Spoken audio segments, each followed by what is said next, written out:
భగవద్గీతను మన స్కూల్ పాఠ్యాంశాల్లో చేర్చాలని, ఆధ్యాత్మిక మార్గం ద్వారా అనేక బోధల ద్వారా ఈ జాతిని జాగృతపరుస్తున్నటువంటి ఆధ్యాత్మికవేత్తలు, మహానుభావులు, యోగి పుంగవులు ఈ మన మధ్యే ఇంకా ఇప్పుడు నడయాడుతూ ఉన్నారు అనంటే అది నిజంగా మన అందరి అదృష్టమే.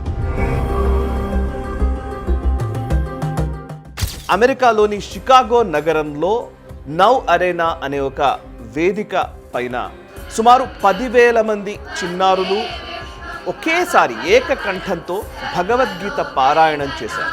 ఇది నిజంగా గొప్పమైన ఒక అద్భుతమైనటువంటి ఈవెంట్ అనే చెప్పాలి.